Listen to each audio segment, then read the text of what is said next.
매달 꼬박꼬박 납부하는 보험료, 만약을 위해 가입했는데 막상 필요한 순간 알고 보니 내가 알던 보험이 아니었다면 어떨까요? 소비자의 권리를 지키는 두 분의 약관 전문가가 여러분의 가정경제를 건강하게 만드는 보약, 숨겨진 보험 약관의 비밀을 공개합니다. 보약 레시피. 자, 오늘은 특별히 목요일에 찾아와 주시던 두 분이 월요일에 함께해 주셨습니다. 월요일에 했던 얘기랑 반대로 하네요. 자, 약관 전문가 두 분 인사 나눠보죠. 안녕하세요. 안녕하세요. 약관 히어로 슈퍼맨 권혁준 반갑습니다. 네, 원더우먼 김소미 반갑습니다. 네, 두 분 반갑습니다. 네, 어떤 얘기 준비하셨습니까? 네, 이번 주 주제는 뇌출혈 중에 외상성으로 발생하는 뇌출혈인 외상성 뇌출혈에 관련해서 말씀드리려고 합니다. 네, 보통 뇌출혈이라고 하면 뇌혈관이 막혀 있는 상태에서 점점 뇌압이 높아져 결국에는 혈관이 터져 출혈이 생기는 경우가 대부분이고요. 또 경막, 즉 뇌를 둘러싸고 있는 세 겹의 뇌막 중 가장 바깥에서 둘러싸는 막을 이야기합니다. 네네. 이 경막. 이 경막에 충격이 생겨서 출혈이 생겨 발생하는 급성 경막 하출혈, 그리고 만성 경막 하출혈, 그리고 경막 외출혈로 뇌출혈을 구분합니다. 네, 뭐 맞아요. 어쨌든지 간에 안에서 이렇게 혈관이 막혀 있는 상태에서 터지는 질병적인 뇌출혈이 있지만 네. 경막, 그러니까는 이 경막 뇌막에서 발생하는 맞아요. 뇌출혈도 있다. 맞아요, 맞습니다. 여기서 중요한 건 보통 우리가 생각하는 뇌출혈은 뇌혈관에 문제가 생겨서 발생하죠. 예를 들어 고혈압, 당뇨, 고지혈증 등 혈관과 관련된 질병에 의해 발생한다고 생각해서 뇌혈관 질환에 대한 보장만을 생각하고 걱정하신다는 점입니다. 그러면 뇌혈관 질환에 의한 뇌출혈 말고도 뇌출혈이 생길 수 있다라는 거네요. 그렇죠. 그렇죠. 바로 외상성에 관련된 부분입니다. 뇌혈관은 외부 충격에 의해서도 출혈을 일으킬 수 있잖아요. 그렇죠, 그렇죠. 외부 충격에 의해 발생하는 뇌출혈은 질병이 아닌 상해라는 점을 꼭 기억하셔야 돼요. 네. 우리 실손보험도 질병 실손, 상해 실손이 있잖아요. 맞아요. 그런 것처럼 우리가 보통 병원에 가면 의사 선생님이 어디가 아파서 오셨나요? 또는 어디를 다쳐서 오셨나요? 라고 물어보는 것처럼 문진의 가장 첫 번째는 질병과 상해를 나누는 겁니다. 네. 그만큼 질병과 상해는 아주 큰 차이가 있습니다. 그쵸, 그러니까 맞아요. 뇌출혈이 다 같은 뇌출혈이 아니다. 아니에요, 그렇죠. 아니에요. 그러니까 질병과 상해의 큰 차이를 우선 말씀드리면은 네. 우선 질병일 경우에는 뇌혈관 또는 뇌졸중, 뇌출혈 등의 진단금을 청구할 수가 있겠죠. 질병일 땐. 맞아요. 반면 상해일 경우에는 뇌출혈로 인해 생기는 후유장애만을 생각해 보셔야 될 것 같아요. 만약에 외상성 뇌출혈 진단금이 있으시다면 가능하겠지만 그냥 나는 뇌혈관만 있습니다. 뇌졸중만 있고요. 질병보장인 뇌출혈만 있습니다라고 한다면 뒤에 가서 조금 더 자세하게 질병과 상해 진단 코드부터 좀 나눠서 설명드릴 텐데요. 우선 그런 게 없어요. 진단금이 뇌출혈이 외상성 뇌출혈이 없습니다라고 할 때에는 상해 후유장애만을 생각해 보셔야 할 것 같아요. 후유장애는 일단 질병 후유장애보다 상해 후유장애가 훨씬 높은 금액으로 설정이 가능합니다. 그래서 고액의 보장을 받으실 수는 있습니다. 그러면 뇌출혈이라는 게 우리 어르신들 같은 경우에 넘어졌을 때 아니면 부딪혔을 때 잘못해서 아니면 네. 교통사고 같은 게 발생해도 뇌출혈이 발생할 수 있는데 이게 다 외상성으로 구분이 되는 거잖아요. 맞습니다. 그러면은 진단금, 우리가 가지고 있는 뭐 뇌졸중 진단금, 뇌혈관 진단금, 뇌출혈 진단금 이런 진단금들이 있는데 이런 진단금은 그런 상해일 때는 청구를 할 수가 없고 네. 질병일 경우에만 청구를 할 수 있다는 거네요. 맞아요. 그러니까 진단금이 사실 질병만 보장해 주는 건 아니에요. 아까 우리 김소미 그쵸. 전문가가 이야기한 것처럼 네. 상해를 보장해 주는 외상성 뇌출혈 진단금도 따로 가입을 할 수가 있어요. 그렇죠, 그렇죠. 근데 그렇다면 외상성 뇌출혈 진단금 그리고 상해 후유장애 뭐 상해 수술비, 5대 골절 진단금, 골절 수술비 등 이런 보장들을 받으실 수는 있어요. 네, 참고로 상해는 어떤 질병보다 저렴하고 크게 보장해 준다는 점을 좀 기억해 주시면 도움이 될 것 같고요. 맞아요. 우리가 보통 이 뇌출혈 진단금, 뇌졸중 진단금, 뇌혈관 진단금 따로 건강보험에 가입하시는 여기에는 외상성 뇌출혈은 보장이 안 된다는 점. 네, 맞아요. 꼭 기억해 주셔야 됩니다. 근데 보통 우리가 뇌출혈, 뭐 뇌졸중 이렇게 얘기하면은 그거와 관련된 진단금만 있으면 된다 이렇게 생각을 하지만 외상성은 아니다. 외상성 뇌출혈 진단금이 따로 필요하다라는 이야기인데 네. 그럼 외상성 뇌출혈과 관련해서 어떤 사례가 좀 있을까요? 네, 있었어요. 그러니까 60대 후반 아버님이셨고요. 근처에 자주 가던 식당에서 저녁 식사하시면서 반주를 조금 하셨는데 쓰러져 계셨던 거예요. 그래서 식당 주인이 그걸 발견하고 119를 불러서 병원으로 이송했는데 뇌출혈 소견이 보였죠. 지금 큰 수술을 하신 후 중환자실에 계시는데요. 여기서 제가 화가 나는 건 외상성 뇌출혈로 진단이 나왔다는 건데 이상한 거죠. 첫 번째, 싸움이 있거나 큰 충격을 받았다는 정황이 전혀 없습니다. 그리고 병원에서, 그러니까 첫 번째 병원에서 큰 병원으로 옮겨지실 때 싸웠다는 진술이 엉뚱하게 갑자기 나온 거예요. 자, 식당 주인 어머님도 현장에 출동했던 구급대원도 전혀 싸움이나 다툼 일어난 적이 없다고 했는데도 이게 처음에 갔던 작은 병원에 어떤 보안 직원분이 그렇게 싸움이 있었던 것 같아요. 라는 진술을 한 거죠. 그래서 지금 말이 안 되는 일이 일어났습니다. 그렇게 보안 직원분이 뭐 싸우셔서 저렇게 쓰러지신 거 아닐까요? 라고 지나치듯이 말했던 이야기가 맞아요. 결국은 진단서 안에까지 적히게 됐다라는 진짜. 얘기네요. 맞습니다. 이 외상성 뇌출혈은 보통 초진 차트상 사고 내용이나 외상 가능성이 높다 판단되면 질병으로 진단서가 발행된다 하더라도 보험금 맞아요. 지급이 거져야 됩니다. 또한 경막하 뇌출혈이 예후가 좋지 않아요. 질병의 경우 I62로 진단이 내려지지만 외상성일 경우에는 S06 코드로 분류됩니다. 그렇죠. I 코드가 아닌 S 코드. 맞아요. 네, 지금 제 얘기를 듣는 동기분들 중에서는 검사로 알 수 있지 않나라고 생각하실 수 있어요. 그런데 경막 하출혈이란 뇌를 둘러싸고 있는 경막이라는 막의 안쪽에서 뇌 표면의 혈관이나 뇌와 경막 사이를 이어주는 혈관이 파열돼서 다량의 급성 출혈이 발생하고 뇌와 경막 사이에 피가 고여 뇌를 압박하는 상태라고 볼 수 있습니다. 그러면 네. 검사로는 이게 외상인지 아니면은 안에서 질병으로 인해 발생한 건지 이거는 알 수가 없다는 건가요? 보면은 경막하 출혈의 특징을 근거로 뇌출혈이 발생했다. 아니다. 이건 나눠요. 근데 검사 후 특별한 외상이 없다면 질병일 가능성이 있겠죠. 그렇죠. 외상이 없다라면은 때문에 의사 선생님이랑 얘기를 잘 나눠보셔야 돼요. 선생님 검사 결과상 이게 외상인가요? 아닌가요? 방금 말씀드린 사례자분 같은 경우는 외상이 전혀 없으신 걸로 알고 있어요. 없어요. 그런데도 엉뚱한 진술이 들어갔고 외상성 뇌출혈 진단을 받으셨다라는 거죠. 그래서 복잡한 분쟁으로 이루어질 가능성이 너무나 높아요. 그래서 그래도 사실은 최선을 다 해봐야긴 하죠. 그러니까 네. 현재 분쟁이 진행 중인 맞습니다. 사례네요. 이 네. 사례는 네. 잘 해결이 됐으면 좋겠고요. 다시 정리를 하면 앞서 소개를 해주신 사례도 그렇고 보통 어르신들의 경우에는 넘어지시든가 아니면 어디에 살짝 부딪히시는 경우가 있는데 그랬을 때 당장에 뭔가 하고 쓰러지시는 게 아니라 이 안에 피가 고여가는 그런 게 서서히 증상이 나타날 수가 있다는 거죠. 그러다가 뭐 식사를 하시든 아니면 길을 걸어가시든 아니면 가만히 앉아서 TV를 보시다가도 갑자기 뇌출혈 증상이 일어나는 경우가 있는데 이런 경우에 대부분 질병성 뇌출혈이 아니라 외상에 의한 뇌출혈 이렇게 진단이 나오는 경우가 있다라는 겁니다. 그래서 이게 잘 의사 선생님과도 이야기를 나눠보셔야 된다는 거고 만약에 이 두 가지의 경우에 다 나는 빠짐없이 보장을 받고 싶다라고 한다면 우리가 평소에 이야기하는 이 진단금 뇌혈관과 관련된 진단금도 필요하지만 상해로 인한 뇌혈관 진단금도 필요하다. 따로따로 가입을 해야 된다라는 거 사실 잘 모르시는 분들도 굉장히 많으시겠습니다. 맞습니다. 네. 이 외상성 뇌출혈에 대한 상해보험 진단금이 중요한 건 좀 질병만큼 상해로도 일어날 가능성이 많다는 거예요. 네, 외부의 충격으로 뇌출혈이 올 경우 갖고 있는 보장이 질병만 보장될 경우 보험금 받을 수 있는 게 하나도 없겠죠. 그래서 때문에 외상성 뇌출혈 보장에 대해서도 꼼꼼히 체크하시는 걸 좀 추천드려요.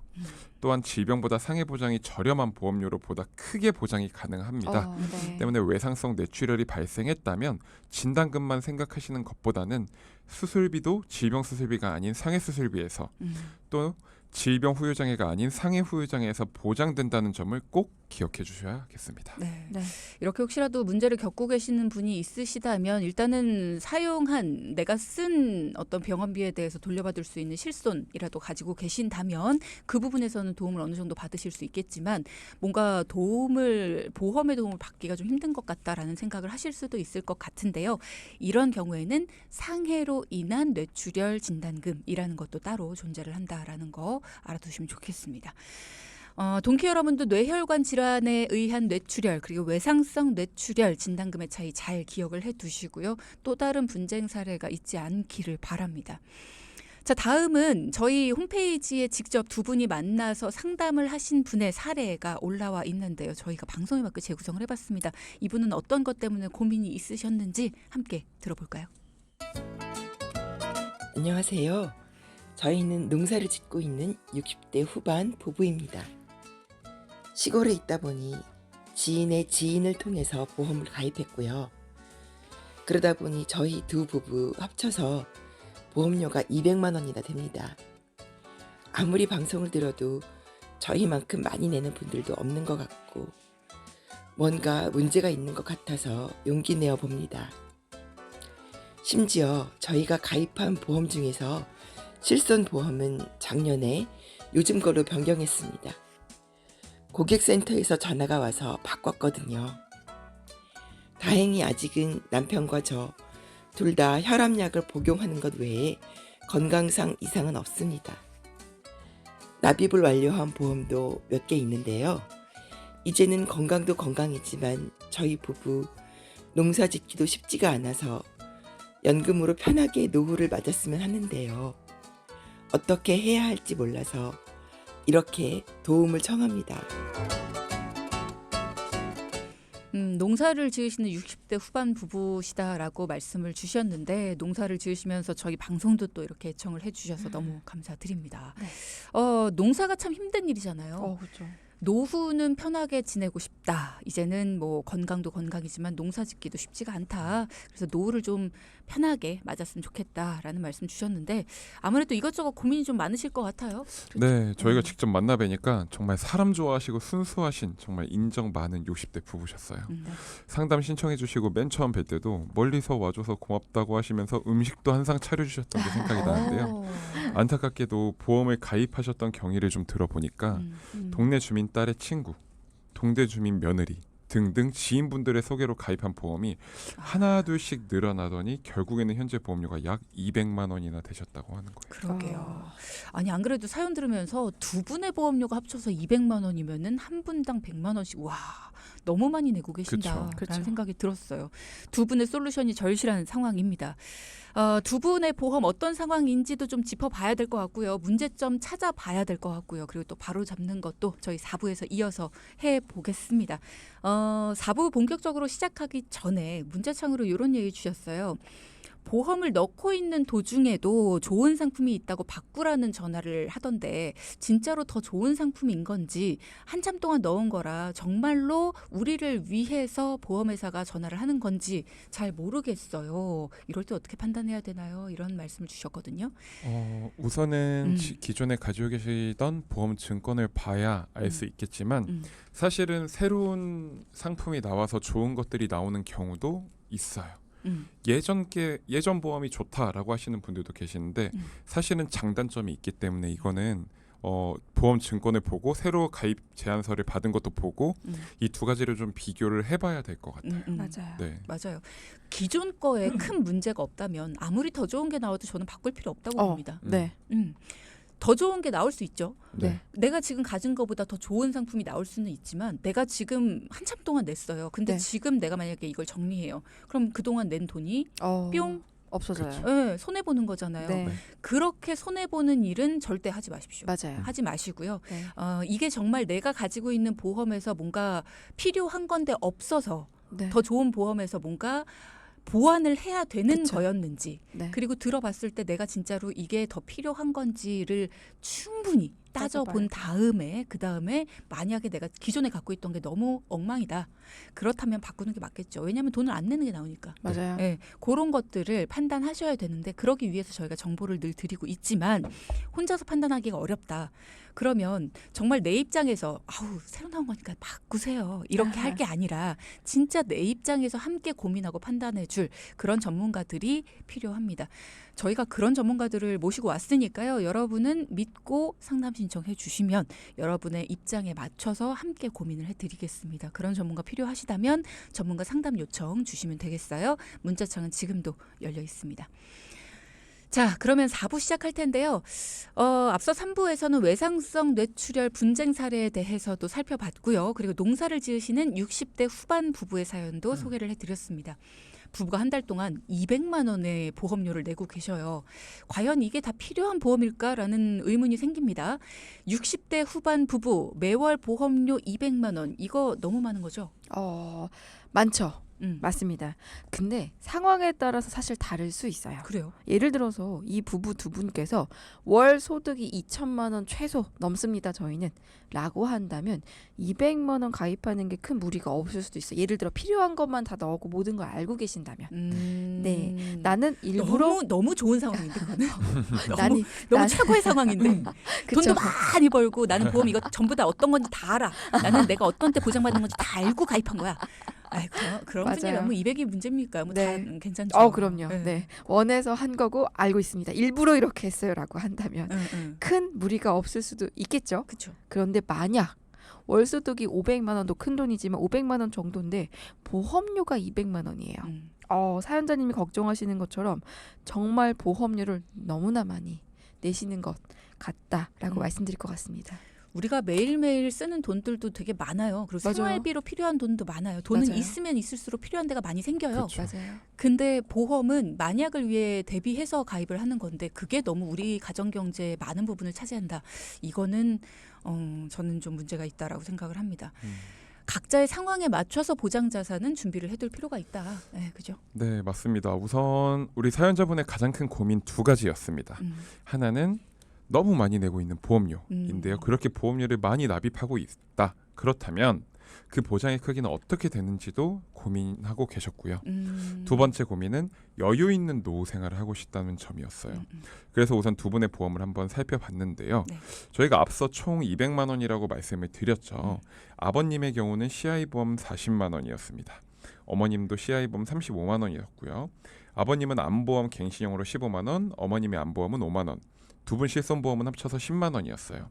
그리고 손해보험회사에서 가입한 종합보험이 아버님이 30만 원, 그리고 어머님이 15만 원이었고, 그리고 화재보험이 50만 원이 있었습니다. 잠깐. 아니 다른 것도 지금 들으면서 이렇게 생각을 했는데 화재보험이 50만 원?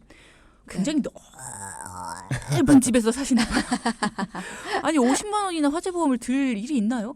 그렇죠. 그러니까 화재보험 얘기가 나왔으니 이 부분 조금만 보충 설명을 좀 도와드릴게요. 집은 우선 단독주택이셨고요. 화재보험도 사실은 10,000원이면 충분합니다. 단독주택도 10,000원이면 충분하다. 그럼요. 네. 그런데 50만 원이나 납입하는 이유는 바로 적립보험료 때문이에요. 아는 분들은 아시겠지만 보험료는 보장보험료와 적립보험료로 구성되어 있어요. 그런데 화재보험에 있는 적립보험료라는 말에 함정이 있죠. 적립이라는 단어를 들으면 포인트 적립처럼 마치 내 돈이 차곡차곡 모여서 불어날 것 같은 느낌이 들죠. 하지만 그렇지 않습니다. 네, 화재보험에서의 적립보험료의 이자는 0%입니다. 그렇죠. 즉 아무런 이자가 없이 보험이 종료될 때 환급금으로 내가 납입한 돈을 그대로 다시 돌려받는 겁니다. 사업비도 안 내요? 사업비 빠지죠. 네. 그럼 그대로는 아니네요. 그렇죠. 그렇죠. 네. 예를 들어 화재보험이 5년짜리였다고 한번 가정을 해볼게요. 보장보험료 10,000원에 적립보험료 10만 원 해서 월 11만 원 화재보험을 낸다고 가정을 해볼게요. 그럼 5년 뒤에 보험이 만기가 돼서 받는 환급금은 이자가 하나도 붙지 않는 600만 원입니다. 네, 600만 원의 사업비가 또 차감되겠죠. 그렇죠. 사업비 차감되는 네. 것까지. 그러니까 내가 그대로 내는 돈이 쌓이는 것도 아니고 거기서 사업비까지 차감시키는 네. 그렇게 해서 적립보험료를 보험회사에 납부하고 있다. 그러니까 네. 보험회사 활동비 드리는 거네요. 맞아요. 그렇죠. 네. 사실은 이자도 사실은 안 주는 것도 억울한데 돈을 또 떼가니까. 떼가요. 그러면 사실 은행에다 넣는 게 훨씬 나을 수 있죠. 이걸 많은 분들이 잘 모르시더라고요. 제가 말씀드리는 건 장판 밑에 숨겨둬라 차라리. 그러면 그대로라도 쌓인다. 장판이란 단어 너무 좋은데요. 네. 근데 화재보험을 그럼 이렇게 가입할 이유가 없잖아요. 맞아요. 근데 특수한 경우가 있긴 해요. 공장. 뭐 생산으로 만드는 공장, 뭐 예를 들어서 물고기를 잡아서 고등어 뭐 만드는 공장이에요. 그러면은 불이 나면 큰일 날 수 있겠죠. 공장이나 회사, 또한 영업정 등 비용 처리가 목적이시라면 우리 집에서 발생한 화재에 대한 손해를 보상받기 위한 주택보험을 가입하실 때에는 적립보험료를 넣으실 수는 있어요. 하지만 이자 하나 없습니다라는 걸 안다면 적립보험료를 굳이 설정할 이유가 없죠. 영업장일 경우에는 그게 필요할 수도 있지만 집에서는 필요 없다. 네, 근데 그것도 영업장마다 다릅니다. 따져보셔야 돼요. 왜냐하면 영업장도요, 보장성 보험료는 비용 처리가 됩니다. 그러니까 제가 방금 비용 처리라는 단어를 쓴 이유가 비용 처리가 적립금까지 다 돼요. 이건 아니에요. 맞는 얘기가 아니고요. 비용 처리도 보장성 보험에만 돼요. 50만 원에서 5만 원만 보장성이고 45만 원은 적립금이네요. 그럼 45만 원을 보험에다 넣는 것보다 은행에 넣는 게 낫겠죠. 그러네요. 네, 그래서 네, 화재보험은 10,000원으로 설정하고 나머지는 저축 플랜으로 변경하신다는 얘기를 바로 하시더라고요. 네. 그러니까 화재보험에서만 두 분이 살펴보고 나서 저축할 수 있는 여력 49만 원을 만들어 드렸습니다. 보장성 보험의 경우는 어떻게 해주셨는지 궁금한데요. 우선 아버님과 어머님 CI 보험이 15년 전 가입이셨고요. 납입 기간이 25년으로 설정이 되어 있으시더라고요. 그러니까 앞으로 10년이나 더 납입을 하셔야 하는데 CI 보험 우리 정말 많이 이야기했었죠. 그렇죠. 중대한 질병에 대해서만 보장받는 보험이에요. 그래서 감액 완납 기능을 통해 앞으로의 보험료는 납입하지 말고 끝내기로 했습니다. 그러니까 지금까지 납입하신 거는 그대로 우리가 보장을 받는 거죠. 감액 완납을 간단히 다시 한번 짚어드리면 약속한 납입 기간보다 보험료를 덜 납입한 채로 더 이상 보험료를 납입하지 않으면서 보장 금액을 줄여 유지할 수 있는 기능입니다. 네, 맞아요. 너무 좋죠. 이 감액 기능 말씀드리면 다들 되게 놀라세요. 그래서 CI 보험료도 이제는 더 이상 납입 안 하고요. 암보험은 두 분 모두 10년 갱신으로 되어 있었죠. 작년에 보험료가 한번 갱신돼서 보험료가 올랐어요. 앞으로 10년은 보장받을 수 있어 유지하되 두 분 암보험은 걱정이 많다. 하셨기 때문에 암보험 모두 20년 갱신형 이제 걱정하지 마세요 라고 더 준비를 도와드렸습니다. 60대시기 때문에 20년 뒤면 나이가 80이죠. 충분합니다. 그러니까 이게 언제나 늘 비갱신형이 답은 아니다. 이렇게 네. 연세가 어느 정도인지 그리고 그럴 또 수 지금 있어요. 현재 뭐 있는 상태에서 더 탄탄하게 하기 위해 뭔가 추가하시는 상황이라면 더 금액은 저렴하고 일정 기간 원하는 기간만큼만 보장을 받을 수 있는 갱신형이 훨씬 더 정답이 될 수 있다라는 이야기. 그래서 이 두 분은 암보험 갱신형 상품 20년 갱신형 상품으로 준비를 해드렸다. 자, 그러면 두 분 CI 보험, 화재보험, 암보험, 실손보험 말고 손해보험사 종합보험 이것도 있었잖아요. 맞아요. 네. 아버님 종합보험은 특히나 보험료가 너무 부담됐고요. 종합보험 30만 원인데 뇌혈관과 심혈관 질환에 대한 게 전혀 없었어요. 뇌출혈, 급성 심근경색 너무 안타깝죠. 구성되어 있어서요. 아버님 분명히 간편보험 가입하셨더라도 고혈압약 복용하시고 아무 이상 없었어요. 수술이나 입원 이력 전혀 없으셨기 때문에 경증 간편보험 가입 가능합니다. 그래서 병력이 많은 분들이 가입하는 비싼 간편보험 다 똑같지가 않아요. 정정해드렸고요. 종합보험 보장 다 넣었는데도 15만 원으로 정정 가능했습니다. 병력이 있다 하더라도 다 똑같은 건 아니다. 간편보험도 다를 수 있다. 네, 맞아요. 네, 그럼 어머님은 어떻게 해드렸습니까? 어머님 종합보험은 잘 가입이 되어 있으셔서 그대로 유지하는 상태로 진행을 해드렸습니다. 그래서 결론적으로 정리를 해보면 두 분 합쳐 75만 원씩 내시던 CI 보험은 보장 금액을 줄이는 감액 완납 기능을 이용해서 보험료를 더 이상 납입하지 않게 되셨고요. 두 분 암보험은 20만 원이었는데 이건 유지를 하면서 두 분 합쳐 15만 원 정도의 암보험을 사실 더 늘렸어요. 아버님 종합보험은 30만 원에서 15만 원으로 어머님은 종합보험 유지 그리고 실손보험도 유지를 했고요. 네. 실손보험은 두 분 다 전환을 하셨던 거라서 10만 원이었어요. 두 분 합쳐서. 그래서 유지를 하는 거고 끝으로 화재보험을 50만 원에서 만 원으로 줄여서 총 200만 원의 보험료에서 76만 원으로 줄였습니다. 네, 잘하셨네요. 100만 원 넘게 이제 네. 줄여주셨는데 그렇죠.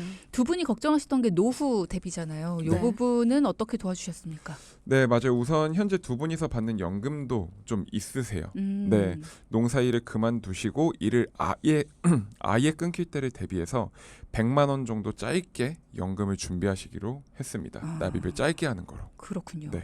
기존에 두 분 합쳐 200만 원의 보험료를 납입하는 상황에서 연금 준비가 가능할 거다라고는 사실 상상을 못 하셨을 그쵸. 텐데 참 대단하다는 생각이 듭니다. 네, 오늘도 유익한 정보 잘 들어봤습니다. 포인트도 짚어볼까요? 첫째, 뇌출혈은 질병만 있는 게 아니다. 외상성 뇌출혈도 있다. 둘째, 보험금 청구 시 진료 차트가 가장 중요하다. 네, 두 가지 포인트 짚어봤습니다. 월요일에 늘 만나왔지만 목요일에 이번 주엔 함께했던 보약 레시피 권혁준 전문가, 김소미 전문가 두 분과 함께했습니다. 오늘 말씀 감사합니다. 감사합니다. 방송 중에 상담해 드리는 내용은요, 청취자 여러분의 올바른 투자 판단을 위해 참고로 드리는 말씀입니다. 금융상품 가입이나 해지 같은 판단은 스스로의 책임으로 결정하셔야 한다는 점 꼭 기억하시기 바랍니다.